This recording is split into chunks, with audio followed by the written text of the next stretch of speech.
Hi everyone, we'll get going in a minute or so, just turning on our Facebook and our Instagram live. Good to see you friends on Zoom as well. Hi Esther, shalom shalom, welcome. Thank you for joining us. Give it a minute for some friends to congregate together. A lot of amazing ideas which I've prepared for you this afternoon.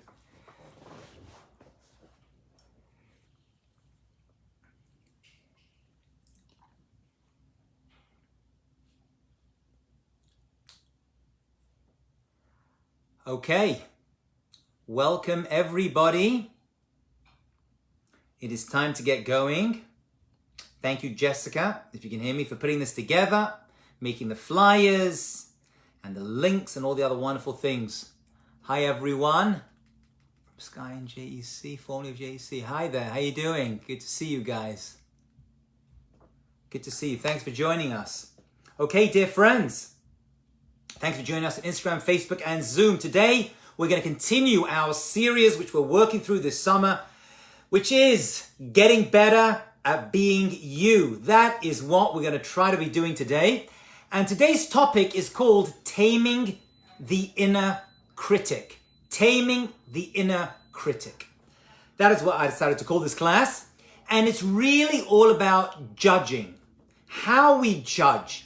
Who we judge, why we judge, where, when, and what the Jewish perspective is on judging other people. And I'm actually going to surprise you today, hopefully, with some very interesting and, as you know from the series, some very practical insights when it comes to living a spiritual and healthy, emotional Jewish life, which is the goal of this series. So let's begin at the beginning.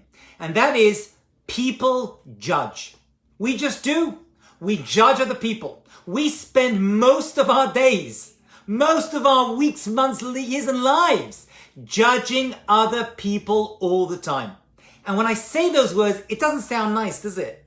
It's like, why are you judging me? Who are you to judge me?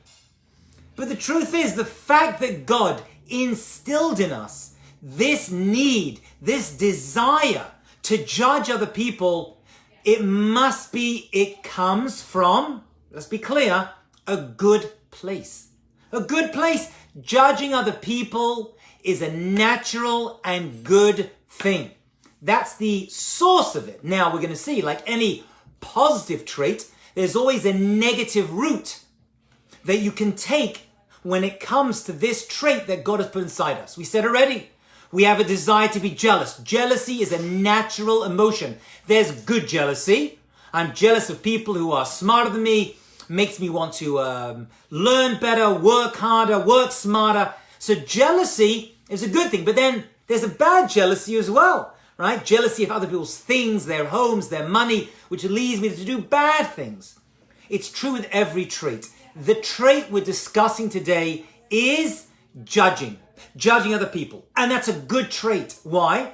Because you got to figure out who people are. Who is dangerous? Who is safe? Who is a good friend to be around? Who is a bad person to be around? Where should I live? Who are the people I should surround myself with? What should I do for a living? We are expected to be aware of what's happening around us. We're not meant to be fools, just walking around, talking to everyone, hugging and kissing everyone, especially not post-corona. We're meant to be judging who we hang around with, what we do, what we say. Everything about us is judgment, and that keeps us safe. So the initial desire to want to judge other people is a good thing. It's a good thing.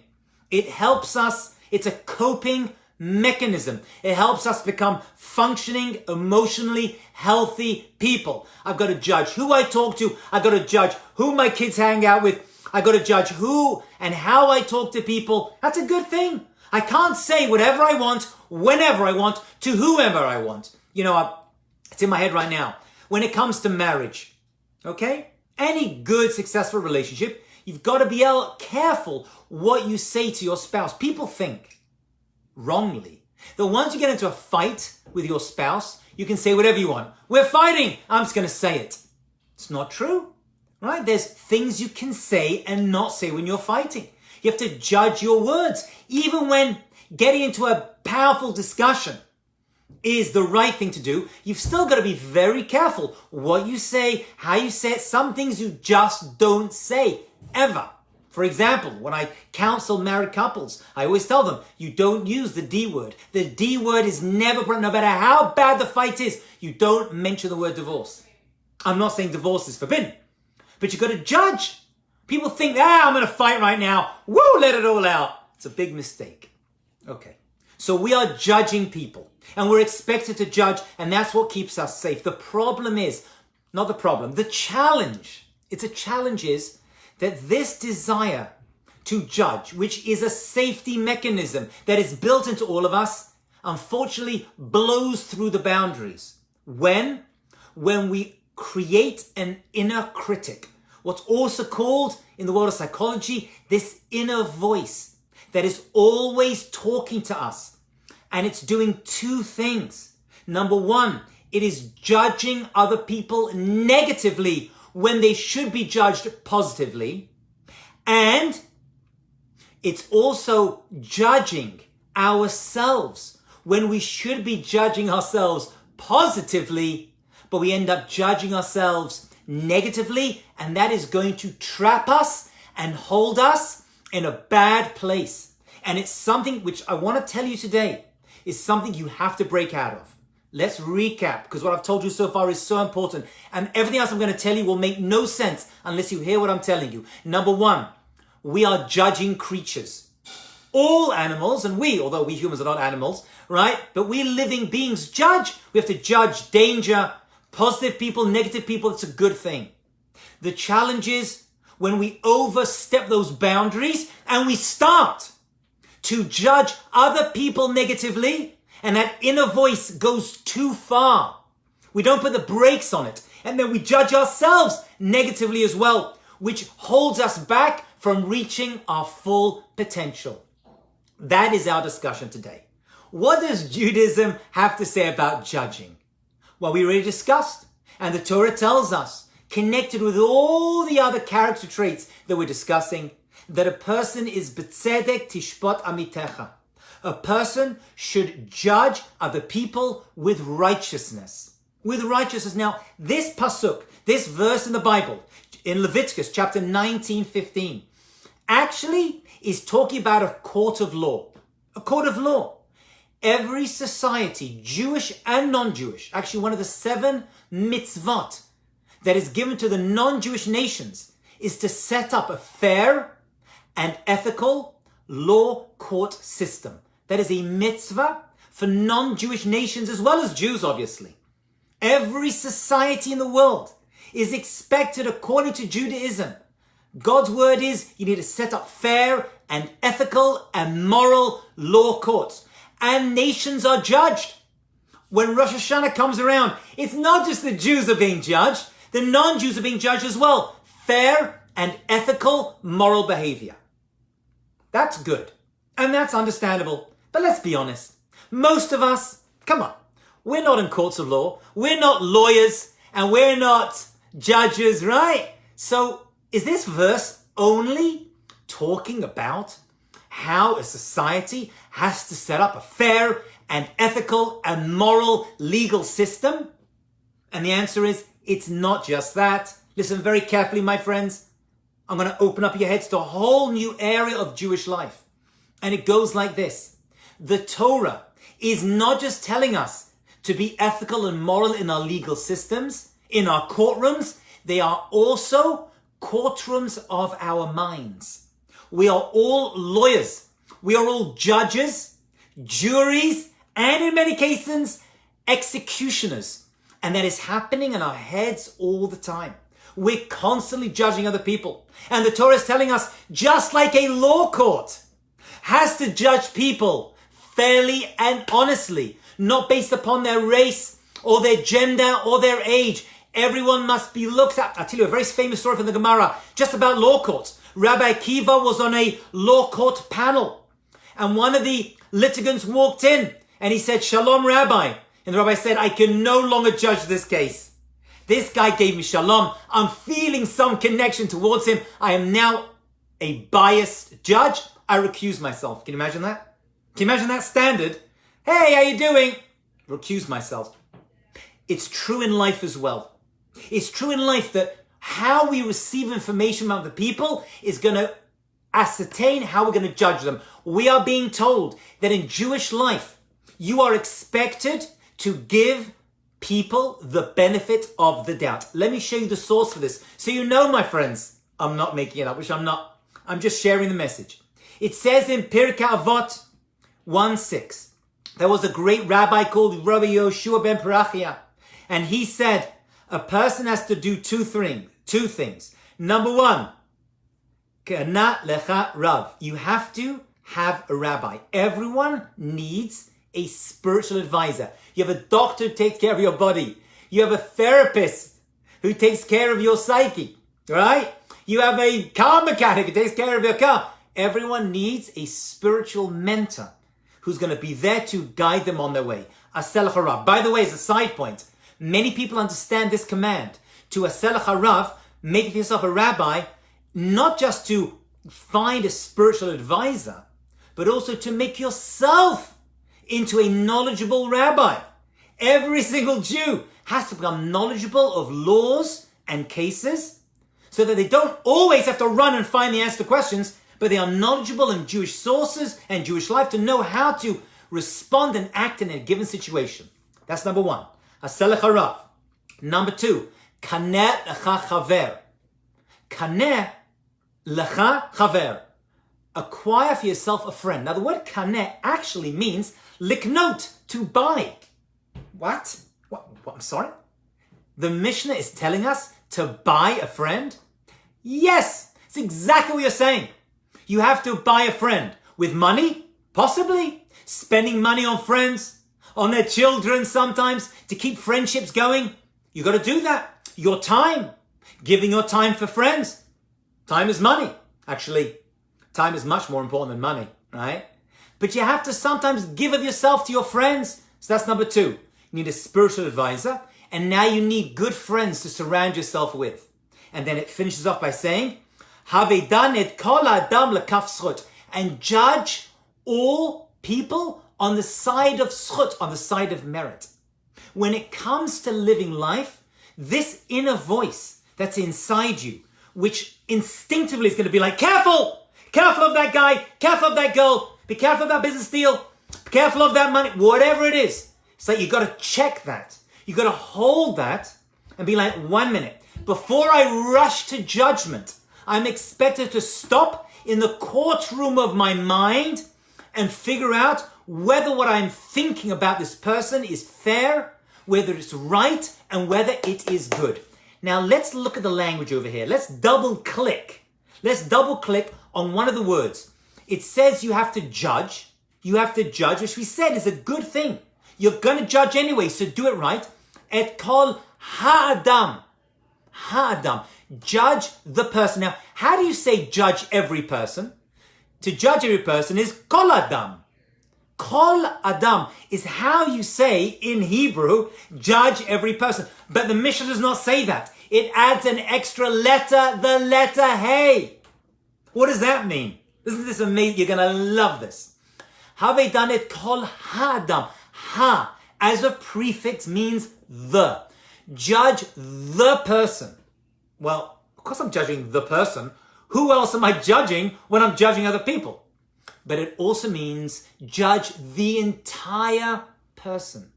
When you judge other people, this is so important. Please listen to me, my friends, because we're all doing it and we're told to do it right. When we judge other people, we shouldn't just judge one action, one thing they did to us. That is the mistake we are all making. We have friends, we have families, we have rabbis. I do too. And when it comes to judging other people, they do one thing to us, one thing we don't like, and what do? That's it. Done. I'm done with you, and we're never going to speak again. Do you know what you did to me? You know how you treated me? The Mishnah is telling us something so important. You have to judge the entire person. What does that mean, the entire person? It's called ha'adam. That means you've got to judge everything else they do to you. There's a lot of good things they've done to you over the years. Why are you taking this one thing, this one comment, this one piece of lashon hara that they spoke about you, which they did speak about you? Why are you doing that to your friendship, your relationships? I know friendships which have turned south, which have blown away because of one incident. Wait a minute. What about last week? A few months ago? Last year? A little bit of... I had a bad day. We all have bad days. We all say and do stupid things. So now, because of this one action, this one thing which I did, you're now going to throw away our entire relationship? The person you acquire this chaver, now suddenly is going to be completely removed from your life because of one thing I said? That's one interpretation. And by the way, let's be honest. We're all very, very good at judging ourselves favorably when we do bad things. Yeah, I know I was late, but no, I really had a very important thing. You were late? How dare you? Didn't I tell you to be here at 9 a.m.? Right? So we're very good at judging ourselves. Oh, I made an honest mistake. When you did it, that was a dishonest mistake. It doesn't work that way, my friends. That's not what the Torah expects from us. Judge the entire person. I want to give you another interpretation of judging the person favorably. Not every person, but every individual. You don't have to judge what their past actions were to you. You also have to judge all of them. You see, everyone we meet is actually full of history, of things that have happened to them, of challenges when it comes to their upbringing, when it comes to their family, their friends. I'll give you, this is a personal example. I hope you appreciate it. If you don't, I apologize. But at least just put it in your heads. Many times I'll be giving a class as a rabbi, and while I'm teaching, I've got my rabbi hat on, right? When I play tennis, I've got my tennis hat on, right? When I hang out with my wife, I've got my kids, I'm a father and husband hat, but when I teach a class, I've got the rabbi hat on. And sometimes people are very rude. It happens, right? They'll be cynical and rude and nasty. It happens a lot. Now, when I started this whole rabbi business 20 years ago, I used to be like, wow, like, why would you talk to me that way? And I'd get very offended. You know? You have to ask a question like that. Not skeptical. Skeptical is good. But that was cynical. There was an edge. And I didn't understand. Did I do something wrong? And it would actually interfere in our relationship. And I spoke to a very big advisor. And he said to me, you're making a big mistake. The Torah is telling you to judge the entire person. These people who, without even knowing you, are attacking you. They're not attacking you. They're attacking the hat you're now wearing, because now you're appropriating for yourself this whole rabbinical mantle. You put on your rabbi hat, right? It's there. It's on your head. They're not attacking you. There's obviously something from their past, some occurrence. What that occurrence is, who knows? Maybe you'll find out. Maybe you won't. But it's not about you. Don't take it personally. If there's one piece of advice I could give you, my dear friends, which summarizes everything I'm going to tell you today. Don't take it personally.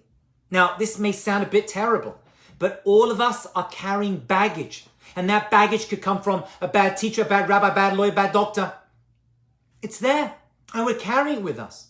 I think I've told the story before. If I have, I apologize, but it's a great story.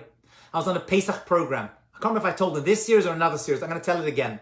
I was in an elevator, and I was the rabbi of a program. And as I was walking out the elevator, I brushed against a woman's arm. We were abroad somewhere in a hot climate. And the woman said, ow! That really hurt me. Ow! So what did I think? I didn't say it. I'm the rabbi. But I thought, wow, get a life. Get a life. I just touched you with my arm. What are you screaming for? I didn't say that, but I thought it, I promise you. What a jerk this woman is. Later in the day, she came over to me. And she says, I'd like to apologize, Rabbi, but I was out in the sun all day and I got sunburn and you brushed against it. Not so hard, but it hurt me.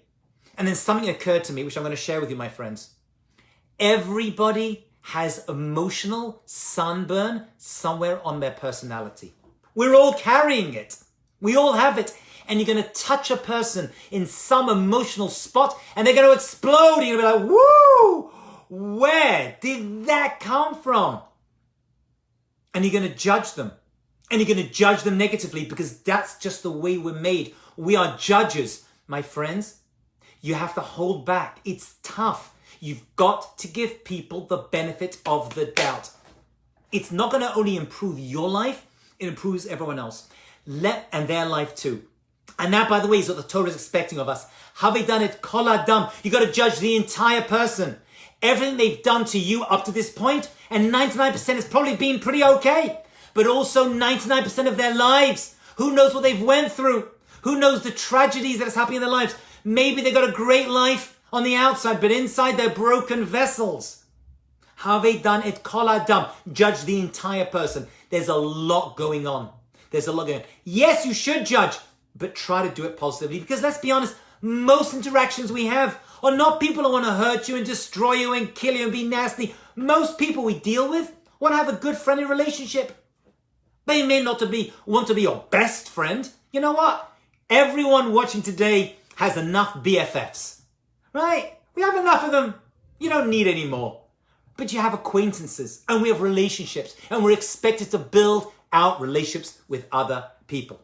So this inner dialogue, this desire to constantly judge other people, it's a good thing, but you've got to hold it in check. That is exactly what the Torah is telling us. This self-criticism. Let me share with you a very, very important expression which comes from the Jewish sources and is mentioned a number of times. And it goes like this. And I don't know if I've mentioned it before, but I'm going to mention it now. And it's so important. Listen, my dear friends. Mida keneged mida. Mida keneged mida literally means measure for measure. That's what it means. Now, in the outside world, in the non-Jewish world, they call it karma. I don't like this word karma. It's not a Jewish idea, and it's not specific enough. But mida keneged mida is very specific, measure for measure. And let me explain to you exactly what it means, because right now, everyone watching right now is involved in this process, this spiritual process called mida keneged mida, measure for measure. And it works like this. The way you treat other people is how God is treating you. The way you judge other people is how the spiritual world is judging you. Now there's a premise over here, which I'm going to describe. The premise is that everyone is being judged all the time. God is judging us. We're being judged. How? I hope positively, but we're all being judged. And let's be honest. If I were to ask you if most of your actions are good or bad, you would probably answer bad. In other words, most of what I do is not so great, right? When it comes to it, not the simple stuff, but when it comes to dealing with other people, right? We aren't so nice to people, we're not so friendly. When it comes to our mitzvah between us and God, there's room for improvement. We're not bad people. 99% of people are not bad people, but we do stupid things. However, God is like, you know what? I will give you benefit of the doubt. I'll give it to you. How do we get God to judge us favorably? What is the secret to this? Here is the secret, my friends. And it goes like this. God is like, you know how you want me to judge you well for all the silly mistakes that you make, whether they're intentional or unintentional? You know what I need you to do so that I am going to judge you fairly and give you the benefit of the doubt when I'm judging you? Judge other people judge other people favorably.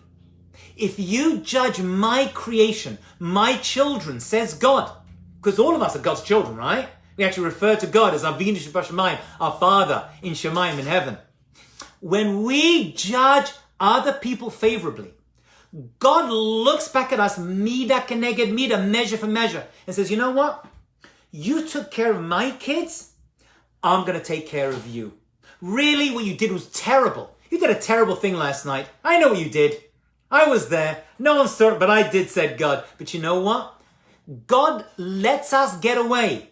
This is a big, important secret. It's mentioned in a number of Jewish sources with a lot of nonsense and garbage when it comes to doing stuff that we probably shouldn't be doing. If we treat other people well. That's where it comes from. When you talk bad against someone else, you're actually talking bad against yourself. It's reflexive. It comes back to you.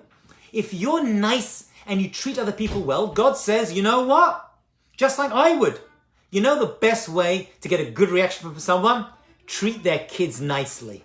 If someone's nice to my kids, I'm like, you know what? You took care of my kids, I'm going to take care of you. Because my kids are me. You won't get away with it doing to me, but you could get away with it doing to my kids. And I'm being like, I appreciate you were nice to my kids. I'll let you get away with a lot of garbage. God says the same thing. It's amazing. God says, if you're good to each other, I'll be good to you. But if you're bad to each other, even if you're good to me, you pray and keep kosher and keep Shabbat. Although there's room for improvement in all of those areas, no doubt about it. But if you treat other people well, I have a mechanism, which is one of the ways that God runs this world. Measure for measure. Treat my people well, I am going to treat you well as well. Judge people favorably, even when actually you probably shouldn't. They deserve to be judged badly. But if you go out of your comfort zone and you judge other people favorably, says God, I'm going to judge you favorably. I'm going to let you get away with a lot of garbage. That's one of the secrets. One of the secrets to tapping in to a positive judgment. And this judgment is happening all the time. But we know especially Rosh Hashanah and Yom Kippur, the new year of Rosh Hashanah, Yom Kippur, there's a big judgment in the world. And we're going to stand and say, oh God, I'm so sorry I spoke badly about him. And I spoke nasty about her. And I wasn't good to you. And I wasn't so good when it came to praying and kosher and all the other stuff that we... And Hashem's like, did you treat my kids well? Did you treat each other well? Hashem's like, you know what? I am willing, says God, to forego my honor if you treat each other well. But the other way is not true. If we treat God well, all the mitzvot between us and God, and we're nasty to other people, and we judge them terribly, and we shout and curse and steal from other people, God's like, I'm sorry. That's not the way I want. That's not exactly how I created this world. And that, my friends, is the secret to judgment. Because when you judge other people well, you're actually judging yourself. It's ironic. It's almost comical that anything we give out is immediately bouncing back to us and how we are living our lives. And there's another Mishnah in Pirkei Avot. You're going to love this. It's so important, my friends. You're not going to hear this from anyone else. You might as well hear it from me. It says in Pirkei Avot, Chapters of the Fathers, chapter 2, verse 4, V'al tadin et chavrecha ad shetagia limkamo. Don't judge another person. Don't judge other people until you have reached their place. Until you've reached their place. I think there's a Native American version, right? Until you have walked in their shoes. Same thing. It's all the same. What does that mean? In other words, we said judging is natural, judging is normal. We want to stay safe. We have to judge who our friends are, families, business propositions. You've got to judge. That's good. But we overdo it. We judge other people negatively. And then we talk bad against other people. Then we hurt other people. We've got to judge people. Judge them in courts of law and in the courtrooms of our minds. Now we're saying, don't judge, do not judge until you have reached another person's place. What is that? What does that mean? Another person's makom. Don't judge anyone until you've reached their place. First of all, do you ever really reach another person's place? Is that even possible? I mean, do you ever really know everything that's happened to this person? Their parents, the struggles, the challenges, the bullying, the teachers, whatever they've gone through, the financial strains, the health issues, you never. So some say this mission is telling us that don't judge anyone until you reach their place. That means don't ever judge anyone because you're never going to reach their place. You're never going to know what they've been through. That's one interpretation. But there's another interpretation of this Mishnah, which I must share with you because the rabbis interpret it. And they say like this, listen very carefully. Don't judge anyone until you've reached their place. When you've been in their place, when you understand what they've went through, you've been through the same health challenges, financial challenges, now you should be on their case and say, that's not how you should act. You can do better. Who did tell me that? I can. Others can't, but I can, and I'm doing it for your good. Judging is, I want to help become a better person, and I know you've been through. An alcoholic goes to an AA meeting.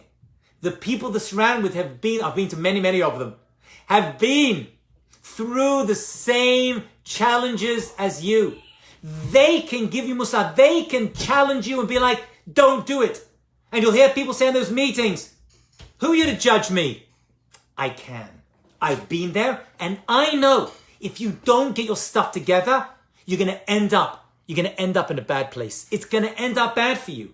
I can judge you because I've been to rock bottom, and if you don't stop your negative behavior, you are going to end there as well. And that's what it means when it enters your bed. They've been to your place. They've been to rock bottom. They know what it is. So when it comes to this inner critic that is out there and that is constantly judging you, they can. According to this interpretation of the Mishnah, they can. They can judge you because they've been there. They understand what you've been through, and they're warning you about your future challenges that are going to come through this. I want to share with you, we're going to finish with this time. We're late. We've spoken for a long time. My friends, as you know at this point, I don't have a social life. I could go on forever. But I want to share with you one beautiful Rambam. You know, I wish what I was telling you in all these classes, I wish that these words were shared with every Jewish child in every Jewish day school, every yeshiva. I don't know why it's not. I don't know. Maybe God wants us to teach it at home, but I want to share with you a Rambam. Listen to these words. You've never heard this Rambam before. This is Maimonides, and this is in the Mishnah Torah. The same book, by the way, that teaches us how to keep Yom Kippur, that we're all so good at, right? And teaches us how to keep Shabbat, that we're all so good at, and all the kosher and everything. And suddenly the Rambam stops, my friends. And he says the following words. I'm going to read it for you in the English. He says, a Torah Jew, a person who ascribes to be Jewish and identifies as Jewish, who is shaped by their Judaism, which we all are. We're all shaped to some degree by our Jewish history, our Jewish values, our Jewish ethics, morals, families. He says such a person should not shout like an animal when he speaks with people. Should not shout like an animal. Should speak nicely to people all the time. They should speak calmly with all people. All people. Number 2, you should make sure, listen to these words. This is law. This is law. You have to greet everybody first. Greet people before they greet you. You got to get in there. Hey, how you doing? And when you do it, you have to do it, says, Besever panim yafot. You're having a bad day. You're not feeling good. This inner voice, you're terrible, you're a loser, be nasty to people. Says the Rambam, you're expected to overcome that. You're not going to shout and scream at people. And when you see someone, even if you are having a bad day, you're meant to greet them with a smile and try to do it before they even say hello to you. Hey, how you doing? Nice to see you.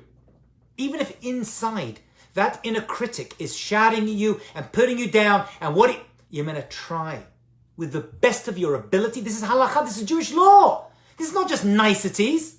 To greet other people. Your face does not belong to you. It belongs to the public domain.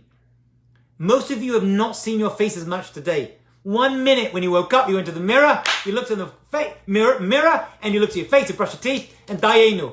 Now your face belongs to everyone else. What you put out on your face is going to make them or break them. And you are expected to greet everyone, besever panim yafot, with a pleasant smile. And he says you should judge people favorably and positively. Always give people a positive outlook, a smile. It happens. By the way, we're doing this 1,000 times a day, 10,000 times a day. You go out, you go to the supermarket, you go driving, you see a friend, how you doing? They ignore you. What a loser. You know what? I'm going to ignore them. You know what? I'll be nasty to them. I'll show them. Who knows what this person went through? They woke up having a bad morning. They woke up having a bad day. right? Their spouse shouted at them. They suffer from insomnia. We could think up 1,000 different possibilities. You know what? You know what? Think up 1,000 different possibilities to judge them favorably. When you do this, you're not only affecting your relationship to them, you're affecting your relationship to yourself. It's going to bounce back to you. That is how God's going to judge you when it comes to you being nasty to other people, which in many cases we are. Judge other people. You should love and pursue peace. Your natural persona should be, and this is tough, but this is what's expected of us as Jews and humans, especially as Jews. Because when we do stuff, let's be honest, they don't judge us as humans, they judge us as Jews. Even if you're not like me, who walks around with a big black yarmulke beanie on your head, they know you're Jewish. Look at this nose, you can't hide it. And they're going to judge you, and they're going to judge every single Jew as well. We've all heard stories at this point, right? Of people who had good experience with Jews, and like, wow, the Jewish people are great. And people who've had bad experience with Jews and judge other people. Listen to this. Let me just finish this off. I'm going to tell you one last story. We'll finish. Love and pursue peace in general. Always speak words of wisdom and loving kindness. That should be our go-to default position. We lose it sometimes. We get angry. It happens. But you've got to try to make your default position positive. Let me tell you a story which I actually forgot, but my daughter was writing a project for her seminary in Israel. She had to leave Israel because of the corona thing. And she asked me about the story. I looked it up again. Listen to this story. I'm going to finish with this, I promise. The story is about it's from the, I think it's a Gemara, if not it's a Midrash, about a rabbi called Shimon ben Shattach. Shimon ben Shattach. He was an extremely poor rabbi. He had many students. The guy did not have 2 pennies to rub together. He managed somehow to amass enough money to buy a donkey. By the way, in the times of the Gemara, buying a donkey was a big thing, right? It would schlep stuff for you. It would move you around. Donkeys were important. They were the, Toyota or whatever it is, Honda of the day. And so he sent his students and he gave them the money, which he had carefully collected, to go buy this donkey. Listen to this story. It's such an important story. If you hear the story from me, it was worth my mother having me. They brought the donkey back after buying it from this Arab, this non-Jewish trader. And he brought it home. And they saw it had a collar on it. And they checked the collar. And in the collar were a vast amount of precious jewels and coins. People used to store their money in weird places, I guess, in those days. And they stored it in the collar of this donkey. And they opened it up. And the students went, woo! Amazing! Rabbi Shimon ben Shattach, we are rich! Finally, after years of poverty. He's like, what happened? You know that donkey you bought? Had a collar on it. And inside, this guy had hidden treasure and jewels.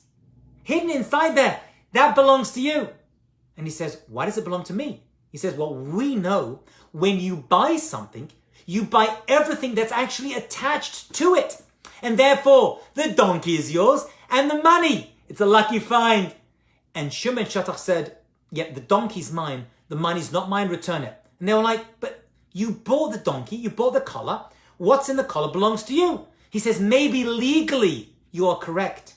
But that's not how a Jew acts. You must return the donkey, keep the donkey, return the collar with the money in it. And the students listened. And they went back to this Arab trader. And they said, Rabbi Shimon Shattach bought the donkey. This was in the collar. It belongs to you. And the Gemara finishes by this Arab trader saying, blessed be the God. Amazing. Amazing. Blessed be the Jewish God of Shimon ben Shattach. And that's the end of the Gemara. And many people say, why does he say, blessed be the God of Shimon ben Shattach? What should he say? That guy, Shimon ben Shattach, mwah, thank you. What a night. Will you thank him for us? He's a really great guy. Thank that guy for returning my money when he actually didn't even have to legally. But that's not what he said. He said, blessed be the God, because all of our actions, the way we treat other people, the way we judge other people, actually is reflecting upon God. Because as Jews, we are representing something much bigger than ourselves. When I treat someone well, people know I'm Jewish. They're going to judge another Jew based upon my actions. It's not fair. That's not the right thing to do. I hear. But we judge.